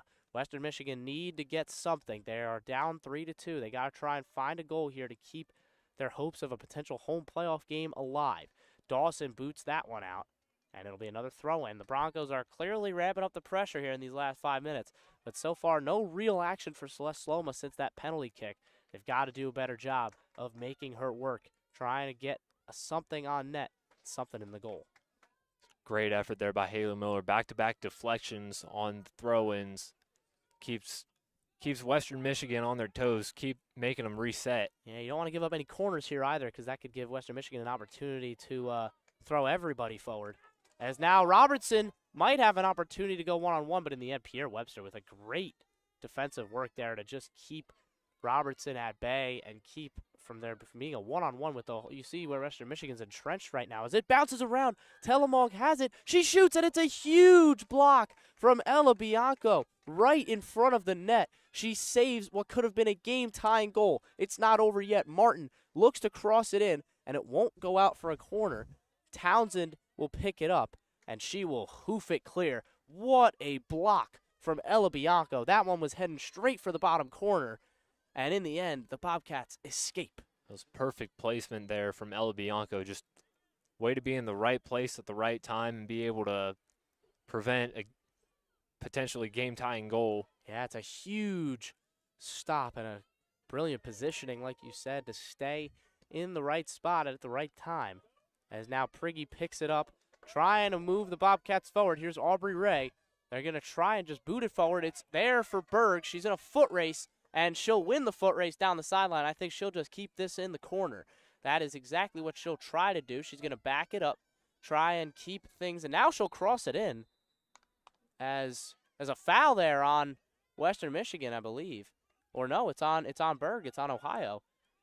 I'm not quite sure what happened there. It didn't seem like Berg just crossed the ball in. I'm not 100% sure how there's a foul called, but now I'm not Western, really sure yeah, either. It's a strange one, but 2 minutes left. The crowd is loud here at Chessa, trying to will their Bobcats to a huge MAC victory. But Western Michigan are not quite out of it yet. Telemog with a good pass to Peck. Peck trying to find the run of Paget. They had Martin over there on the far side all alone, but the Bobcats were able to stifle the attack. 2 minutes left, as you just heard our phenomenal PA announcer announce. I can't believe I'm blanking on his name right now. Sweet Lou. Yeah, Sweet Lou. I could not remember his name for the life of me. Sometimes it happens. But he's been doing it for years. He does all the football games, all the soccer games. And it's also his birthday today. And it's his birthday. Happy birthday, Lou. As Bergen, oh, what beautiful Great skill down footwork. the sideline. That'll get the crowd on their feet. And now Webster with the foul. And Berg wins a deserved free kick. That was beautiful skill from the Rutgers transfer, from the Kalamazoo native. That's great footwork there by Reagan Berg to get past that defense. And Brilliant. It's an athletic family. Cousin has a pitcher for Michigan, and father is a scout in the Chicago Cubs organization. So and she's another three-sport athlete, like we mentioned, all those athletes. She played basketball and ran track in the spring. So another impressive athlete on this Ohio team. Is it just in the corner? This is exactly where the Bobcats want it with 45 seconds left. They're just going to try and ice this one here. Really, if you're Ohio, you just kind of want to play keep away with the ball. Clock Keep is it. stopped. I think the referee now just trying to make sure that there is no time wasting. Now the clock restarts with 35 seconds remaining. Robertson bringing it out, still got it. She's doing a phenomenal job, and now she's fouled again. And the Bobcats are looking likely they're going to close out this victory here at Chessa Field and move up in the MAC standings in a huge win. So we're in the final 20 seconds here. It'd be a miracle now if Western Michigan could find a last attack. And we're into the final 10 here. Berg with the throw-in. She'll take her time. She'll throw it in to Robertson, excuse me. And Townsend will boot it out, and that will do it. Bobcats pick up a massive victory at home on Senior Day. It's a 3-2 win. Ohio hangs on and defeats Western Michigan. and they will look and they'll do some standing watching this week as they try and see what happens in terms of them potentially hosting a playoff game right here at Chesapeake. But this win will certainly give them the confidence as their next game is on the road at Akron, and they'll see what they could do in that. Carson, final thoughts from Chesapeake. You know, really a great team win for Ohio. They faced a little bit of adversity, especially in the second half, but they rallied together as a team and fought hard for this win. And really, this one, you can really name Shea Robertson as the player of the game for tonight. 2 goals for Ohio and just was all over the field for the Bobcats. Really contributed for this team win today. Yeah, it's Townsend.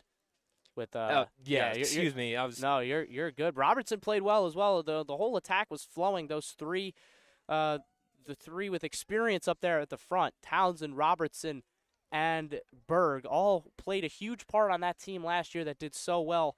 Came up just short in the end, but the Bobcats are looking to go that step farther this year and bring home a MAC title, potentially finding their way into the NCAA tournament. And I really think if you're both teams, you got 1 game left in the regular season. Really, you just go into this game, you're focused on winning this next game, and then whatever happens afterwards, that's just a bonus. But right now, for both of these teams, you just want to end the regular season on a positive note and let the chips fall where they may. Yeah, now if you forget everything else, if you forget every other result so far in the MAC, this result would actually move Ohio into that 4th spot. If every other team hasn't played yet, it would move them up onto 16 points, which is the same amount as the 4th place team. Bowling Green, I believe it is. So now Ohio will wait. They will see what happens, and they've got a game on Thursday against Akron. It's a big one. Akron currently at the bottom of the MAC, but as you may have heard earlier, they were getting a big win over Toledo. So they will, potentially come into that game at home. It'll be senior night for them. A little bit of confidence for the Zips. So Ohio will have to not take that lightly. It'll be their last regular season game, and then I think that they will have to be ready for the playoffs, regardless if it's here or if it's on the road.